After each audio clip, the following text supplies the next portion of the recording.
Hi, everyone. Welcome in. This is another episode of More Than Mortgage. I'm Chad Anderson. That's that. There you go. That's Zack Jones. Appreciate you hanging out with us. Our first episode, by the way, we went longer than what these will be going forward. So it was more introductory. The real estate lawsuits have been a huge topic, and we appreciate you, kind of joining in and commenting and being a part of that, along with some of the other things that we went over. So go back and check our channels out to get the info and the scoop there. And so episode 2 today, we're actually going to dive into all these memes and these cliches, and you see it on social media. And Zach, I don't know about you, but there's a dead horse, and then there's these memes, and it's a next level dead horse. It's dead, buried, mummified, and people still just kind of keep recycling it.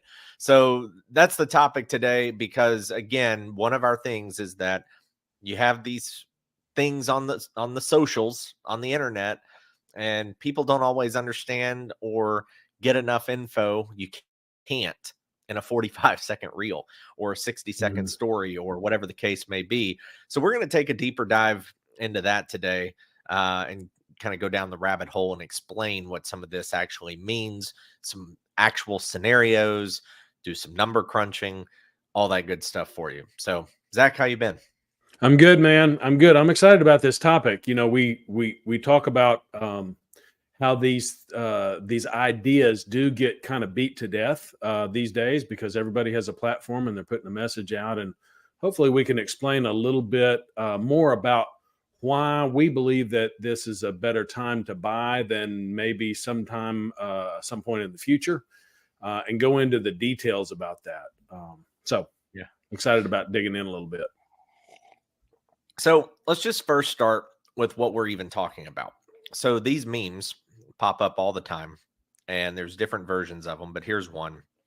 And it says, if these rates scare you now, wait until they drop and buyers flood the market again. Imagine making your 5th offer, waiving home inspection, and guaranteeing $30,000 cash and an appraisal gap just to try to win against 10 other offers. So you've all seen those. The other cliche, and I want to say, was it Dave Ramsey that started it? If it wasn't Dave, it was some other popular influencer on social media. Whoever it was, somebody started marry the house, date the rate. And these are cool, funny, like little catchy, haha. Here's a good idea. Here's a way to remember it. Here's a way to look at it. Here's a way to, in layman's terms, wrap your mind around the concept of go ahead and buy now and date the rate because you can refinance later. And it kind of evolved, Zach, from that to what I say with some of these right here is almost like fear mongering. It evolved. It got worse. It got scarier. This went from like just a simple little old rated PG social media post to PG-13, maybe R, with what they're trying to do mentally to a lot of the consumers. So would love your thoughts on this, what you've seen, because obviously we have different spheres and circles, but what are some of the other ones that you've seen out there as well, other than these one or two that we've shown here? Well, I think that I want to speak to this fear mongering piece of it, because number one, I think that what happened in our market is we went from a very, I've got to rewind even to 2019. As soon as we went into this this lockdown situation, something really unexpected happened in our industry. And the activity just started booming, and it got higher and higher and higher and more intense. And the desperation of buyers to present themselves in the best light possible created something that I can't even remember. I remember back in like the 80s and 90s, people talking. This was before I was even in the industry, talking about, the bidding war in the living room was the saying. And that evolved into, lines of cars stacked up around open houses every Saturday, and 17 people standing around in the driveway saying, pick me, pick me, pick me. And then the offers started getting crazy. Suddenly we weren't asking sellers for title insurance anymore, and then suddenly we were offering 2 or 3 or 5% over asking price, and the cash buyers were winning every deal. And then it was we're going to waive the appraisal inspection because we can come up with this new terminology of what we called the appraisal gap. I can remember coming into this, people didn't even know what an appraisal gap was in the real estate industry. It was always an issue for mortgage people. And then it got to 10% over and 15% over ask price. And it absolutely went into some crazy land. People weren't even getting home inspections anymore in order to try to present themselves in the best light possible. And then it just turned on a dime. And interest rates went up and activity went down, and we were out of the lockdown situation, and it spun. And so suddenly the temporary buy downs, the 2-1 buy downs, the 3-2-1 buy downs became a thing. And people started talking about marry the house and date the rate. That was a clever saying that says the most important thing is buying the house. The rate is temporary, and we've all seen ups and downs in mortgage interest rates. But then it gets kind of beat to death because the industry, I think, got really scared and they ran out of ideas. And I think that it's just hard for the real estate industry to come off of a market where you just kind of had to show up. We all were working like crazy people trying to keep up, but we weren't struggling to generate business during those 2.5 or 3 years. And so suddenly we're challenged to generate business again. And so it becomes, here's some ideas to try to market yourself. And then it becomes a little bit quippy, and then it becomes cliche, and then it becomes tired. And, the old phrases, the old phrases, you beat it into a stain. And that's all that's left of it. And so it still is all of these kind of sayings have merit. And the meme that you put up, Chad, is a great example. And 5 years ago, you might have thought that was crazy town to even think that situation could exist in a real estate market in America. But we lived through almost 3 years of it. Exactly that. And it was complete insanity. You could have also said, well, we'll never see a year where, real estate values increase 20%. Well, in my best local market here, they increased 25% 2 years in a row, and that was, there are areas in my I can point to a neighborhood across the river that increased probably 70% over that period of the pandemic. And so we're coming out of crazy town, and we're feeling like maybe in a lot of ways it's still kind of crazy town. So how do we, I think the challenge is, how do we grab a hold of these concepts that are breaking all the rules based on our recent history and bring them down into a usable and palatable, digestible form, and say, what's the next play, as opposed to I hate the trite marry the house and date the rate. It's so tired, and it feels now desperate. It's feels like a 1980s headshot, Zach. It's a whole lot like getting your glamour shot at the mall in 1980 and putting it on your 2020 business baby. card. You went through the catalog. So how do we, I think the challenge is, how do we bring sensibility back to that? Because I've made posts akin to that, and it's been my position through, and I told you this yesterday, I think, Chad, I've been saying since 2013. So we're fully out of the recession, and my primary market is in Middle Tennessee, Nashville area, and we're booming in Nashville. And there are some parts of Nashville that, continue to build.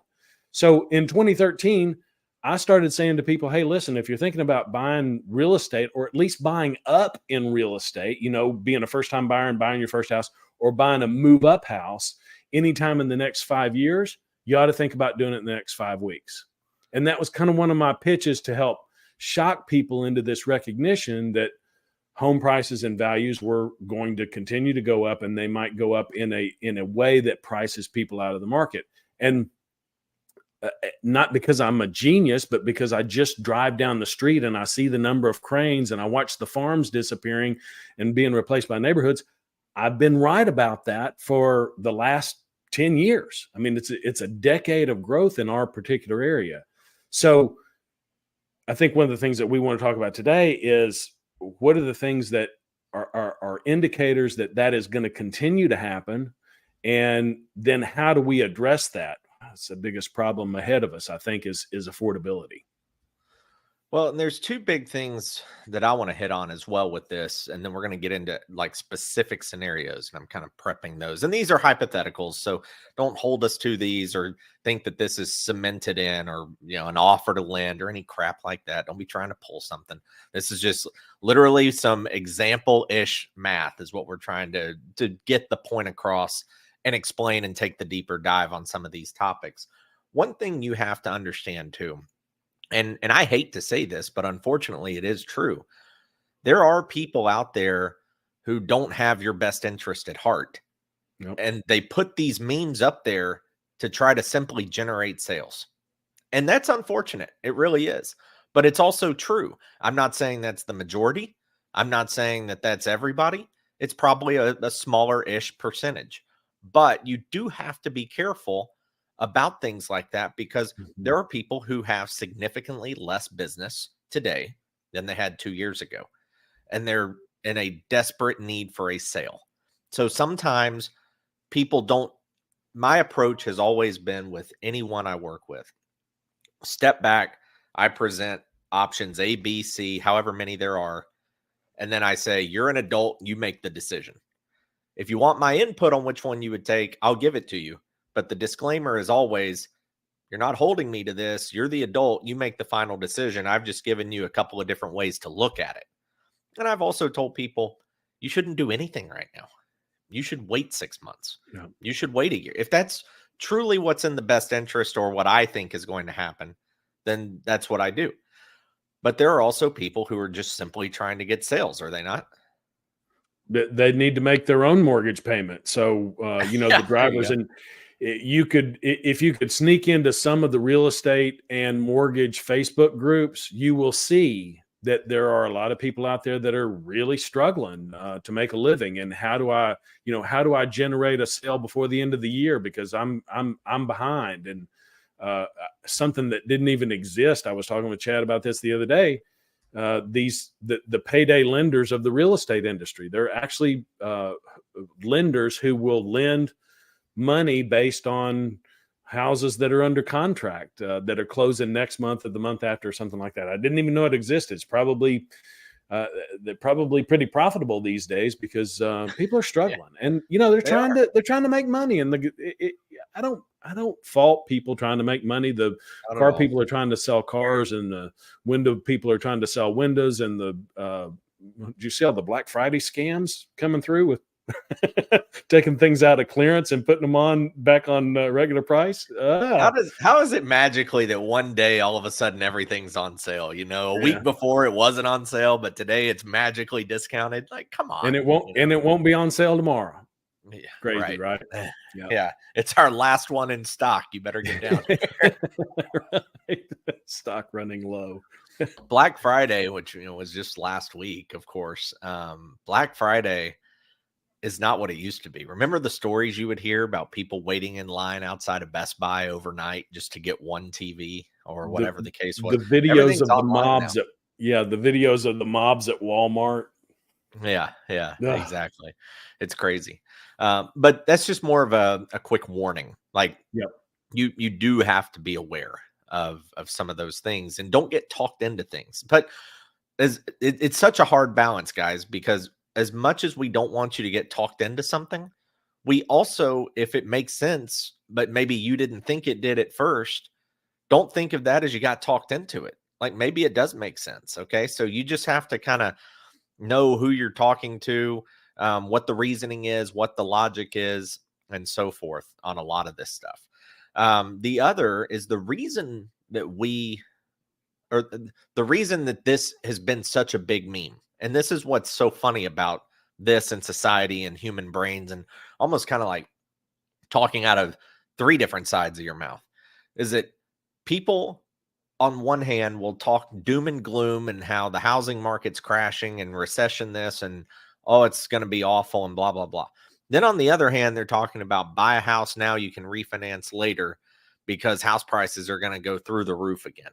Then they're talking about something else that's going to impact the decision making.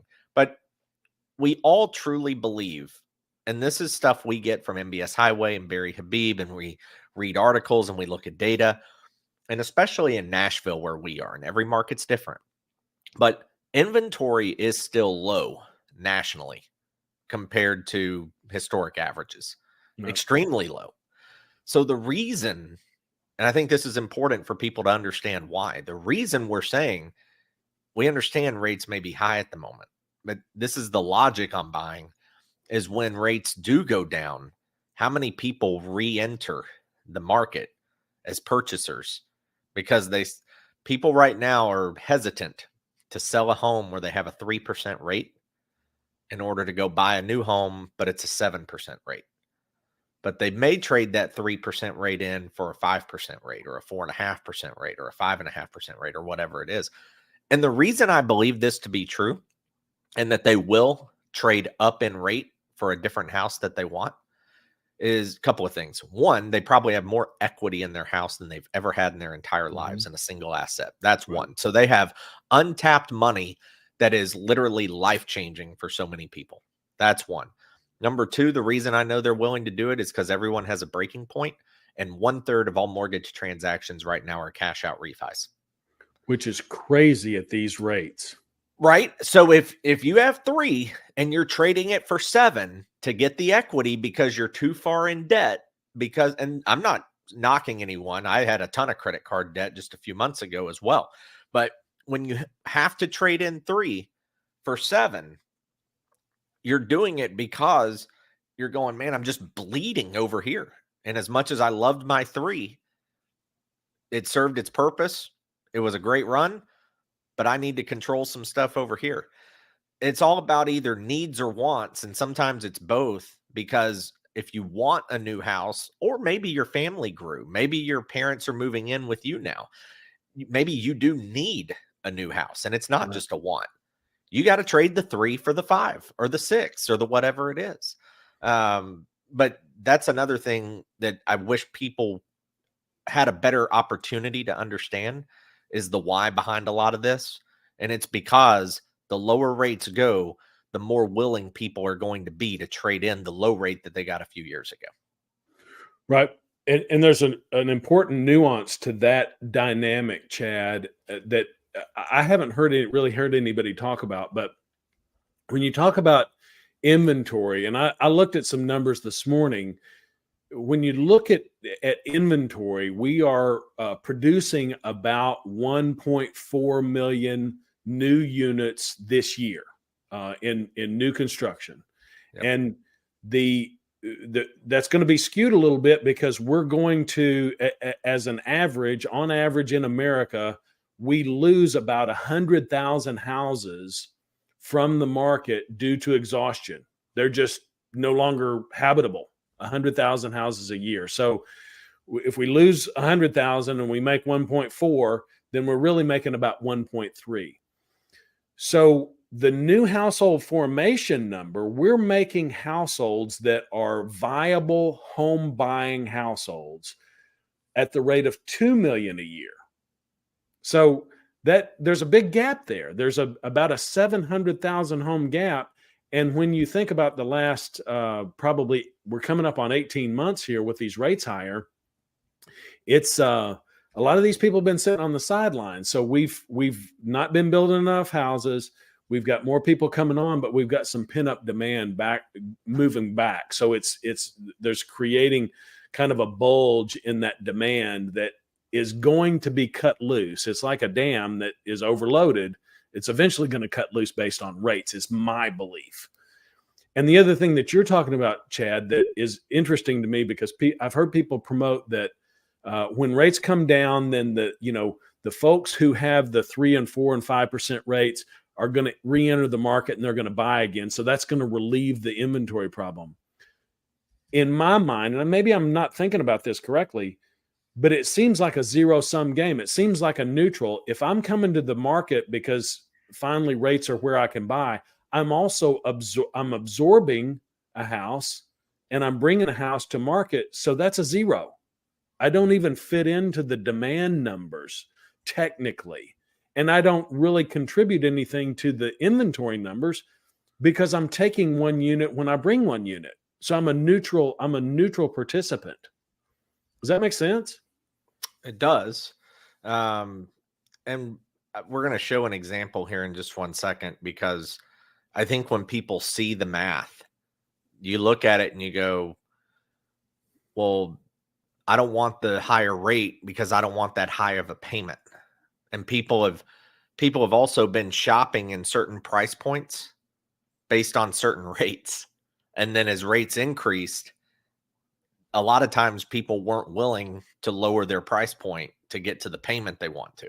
Right. Also, I think it's key to understand lowering the purchase price has less significance on payment than lowering the rate or increasing the rate. Right. The rate makes your payment jump or go down significantly more in a ratio compared to the purchase price, right? Like always it's a drastically disappointment. different. Yeah. Always a Right? disappointment what $10,000 will do to a monthly payment. Yeah, it's not fun is what it is when people go, "Oh, I'm just going to put that much more down." It's like, well, that's great. I really don't know why you would do that, because it's not going to do anything for you.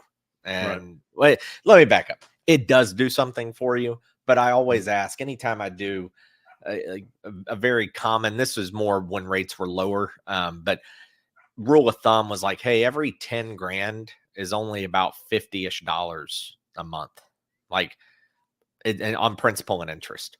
So if you put down another 10 grand on your mortgage, like it's only saving you $50. Would you rather, and that again, rule of thumb there, but you just go, would you rather have 10K in your savings account for a rainy day, or would you rather have a $50 lower a month payment?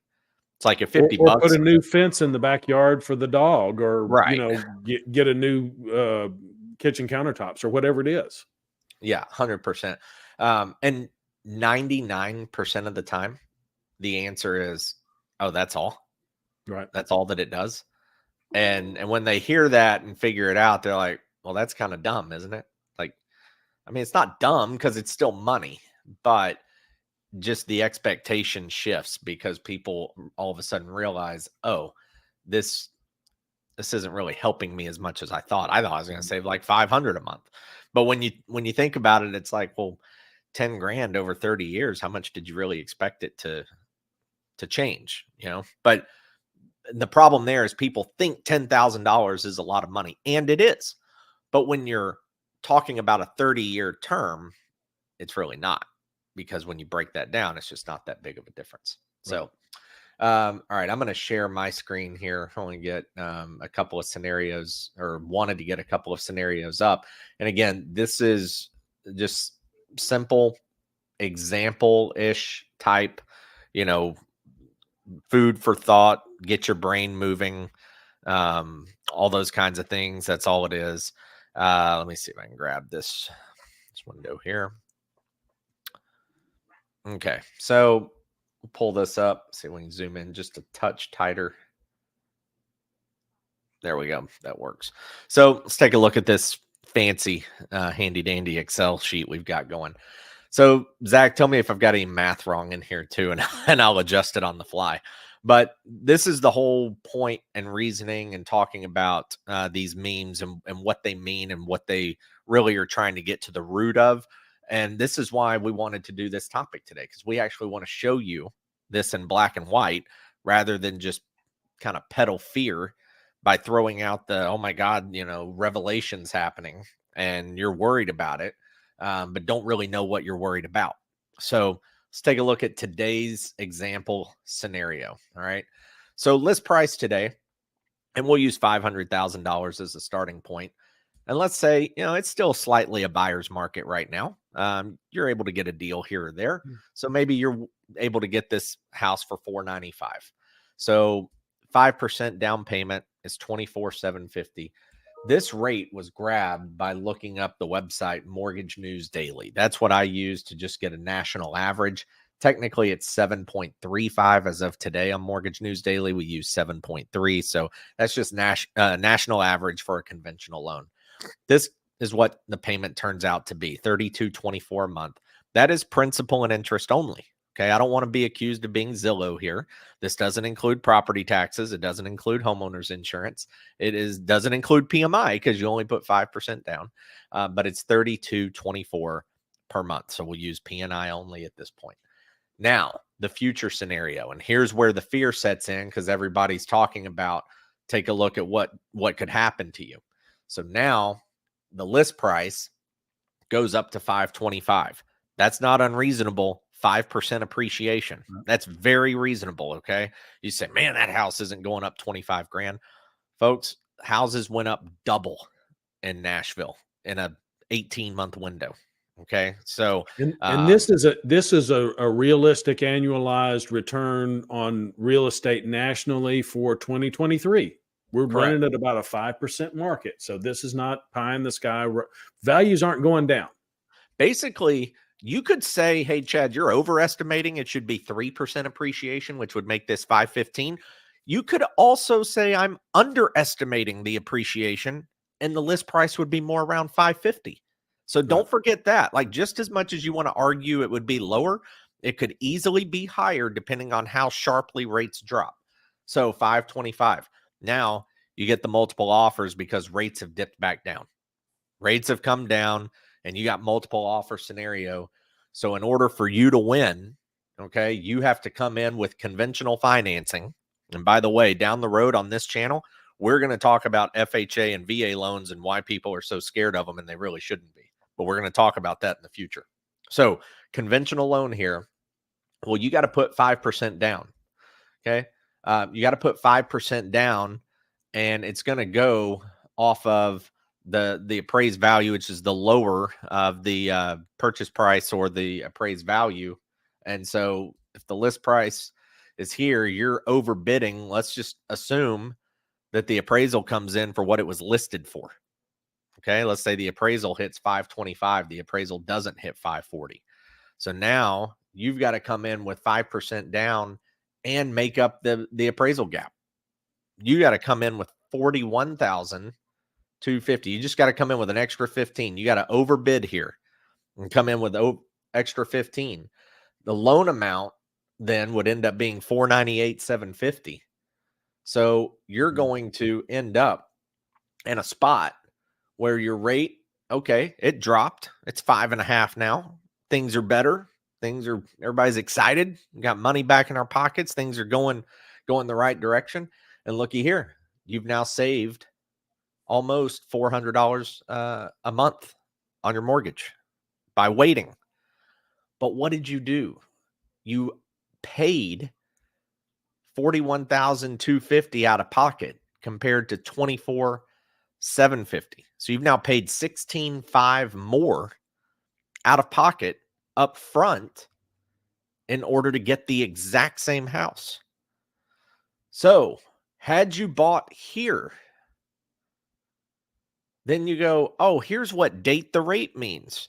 You bought here at a lower price with a higher rate. You refinanced here. And now the value, I'm keeping it consistent with the list price. Okay, we're going to say that that's the same. But your loan amount is around 468-ish. Let's say you get the same rate as this purchase person here.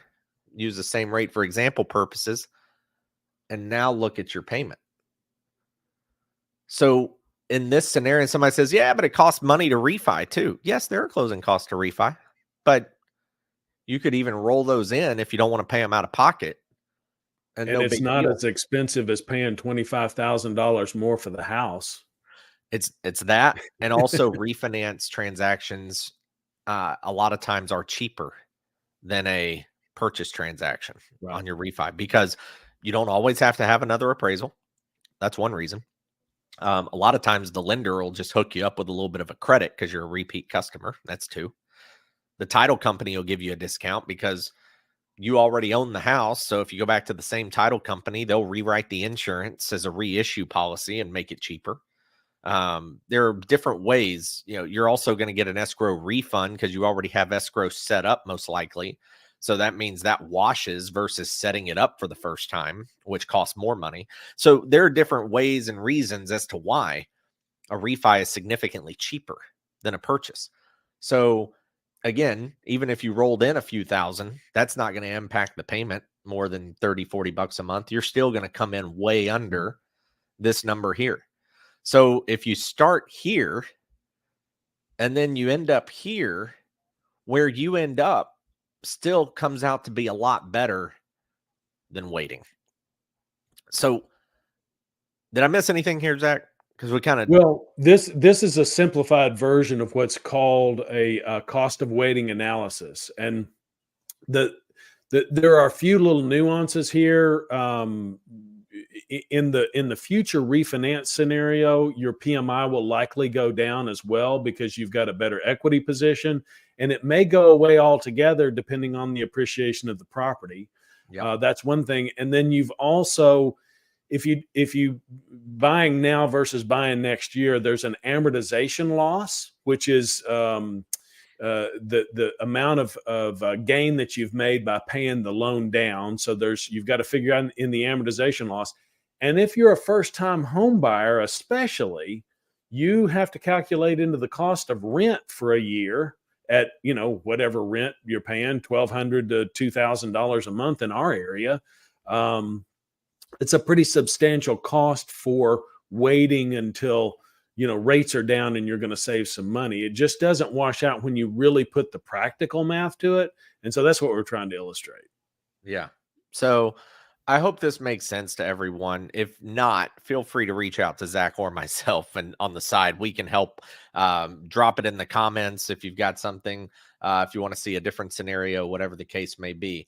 But I hope this helps understand, because this right here is what I hate. And I understand the point people are trying to get across. Hey, if these rates scare you, wait until the future scenario pops up where you got 5 offers and you're overpaying and you're stressed out. And yeah, you save a little bit on your monthly, but are you really saving in the long run? And then here we are with this scenario, and that kind of breaks that down as to why. So I think a lot of times those memes or what we see online scare people into calling, or maybe they just scare people altogether and they just cover their head, their eyes, and their ears. It's like, don't talk about it. But this really breaks it down, and it's only one example. And this is why you should talk to a mortgage person or Zach or myself, because we can run specific catered scenarios for your exact situation. And again, guys, this is one scenario. Not every scenario is going to look like this. Like you may be someone who says, hey, yeah, but I may end up renting because I don't know what my job is going to be. I may be moving, but then moving again, or hey, my company is going to pay for my relocation, or they're different things, and we've run into a lot of scenarios. But the gist, and to summarize, this is what everyone's talking about, where yes, you may have this for a year, but this right here ends up being a better scenario than this right here. So in the long run, you come out ahead in a more of a now situation. Plus, this doesn't even talk about, Zach, the intangibles. Untangibles. I'm not smart enough at English. It doesn't take into account the things of how much stress there is when it's just you offering and negotiating with a seller versus 5 offers and trying to and offering on 5 different houses because you've lost the previous 4, versus finding one house, you like it, you make the offer, and odds are you work it out. So it doesn't even take that into account. Right. And we saw a ton of people get exhausted, Chad, in the whole, when the market went crazy, they got beat out 4 times. I mean, I can think of, I don't even know how many customers I had that fell out, and now they're sitting there in the same spot in a house that doesn't work for them. Family's too big, and they feel like they can't make a move. So what is it? Are they going to wait another 3 or 4 or 5 years? They got tired, got exhausted, felt like they couldn't get what they wanted. We're going to take a breather. And now they've got to take another breather. And then there'll be another reason to take another breather. And then they're 10 or 15 years down the road, and they've been living in a house, and their kids have grown up in a house that doesn't work for them. If you're talking about 15 years, man, your whole family has matured in a house that doesn't work. And it's a very easy thing for life to get away from you in that sense. Now, I will speak to like the one scenario, Chad, that I see over and over again where these future projections kind of don't work, is that kind of empty nester boomer. We've got an $800,000 house, and we're going to downsize to a little $300,000 hobby farm in a remote county, or do a condo and travel. Those people are a little bit better suited to just sit there and wait in that $800,000 house and watch it appreciate at 5% than they are to buy now. The inventory thing, that person is really kind of sitting in the catbird seat, and they need to watch inventory and strike on the right house when they find the property, because the interest rate doesn't really calculate in their situation. But I think that everybody else, with the exception of job changes and transfers and that sort of thing, is probably going to find themselves looking at the numbers in a more urgent way because of the market conditions that we're in, because we really are kind of once again poised and sitting in a get ready to launch kind of scenario from a market perspective. Yep, 100%. So it's just not a one size fits all industry. Right. It's very, very different. And what Zach was talking about, it's frustrating for you guys. It's frustrating for everyone, for real, when you have the multiple bids and restarting yourselves, the realtors, ourselves, restarting files, juggling a bunch of different things. I think the record was, I sent out about 14 pre-qualification letters for a customer a few years ago, but that's what it took, and who knows if it'll be that crazy again. But with the lack of inventory, and here's another piece of data before we wrap up as to why. Okay. 50% of the transactions on purchases in 2023 were done by first-time home buyers. So if that doesn't tell you guys, and that's a record by like almost 3x the norm, at least double, I think closer to 3x the norm. The reason that's so important is that right there tells you people were not willing to trade in their rate to go buy something else. Right. So imagine when those people are, it's going to, again, cause quite a bit of a strain, because you're going to have a lot of people fighting over a little bit of inventory. So any final thoughts, Zach? Well, that number surprised me, and I did a little social media piece about this last week. It also illustrated to me that in spite of the highest rates that we've seen in a decade and the lowest inventory that we've seen in a decade, half of the people who did transactions this year were first-time home buyers who decided that they needed to figure it out, and figure it out now. It was a shocking number to me from that perspective, because I see a lot of chatter about the fact that first-time home buyers can't do anything. And half of the people that are buying this year figured it out and made it work and did it some way and begged, borrowed, and stole enough to make it work. And I think that those are the people that 10 years from now will be saying, look what I did, look what I did, look what I did. It was the hardest thing I ever did, and it was the best decision I ever made. I personally believe that. So, and I'm also a guy who bought my first house in an interest rate environment that was 5 points higher than this one. And I can look back on that and say that was the best thing that I ever did to get started in, a long-term wealth building process. So that's part of my bias and how much I believe in real estate. Guys, we would love for you, 1, to comment here, 2, to like, 3, to subscribe. That really helps us out more than you know. Also, if you want to follow us on social media, Zach does a better job than I do. He is constantly putting out reels. Some are serious and informative. Some are hilarious. Some are jokes. There's a lot of good stuff there. I'll throw some stuff out here and there. And then also, a little more active on some of our YouTube stuff here and there as well, and some reels and Facebook and story, and you kind of get a peek behind the curtain of who we are, not always just mortgage, but who we are as people as well. So like, subscribe again. It truly helps us out on these channels. If you've got any questions, comments, etc., let us know. Hit us on the side. We'd love to hear from you or talk with you. Hope you all have a great rest of your day, and we'll see you on episode 3 next week. Thanks for joining us.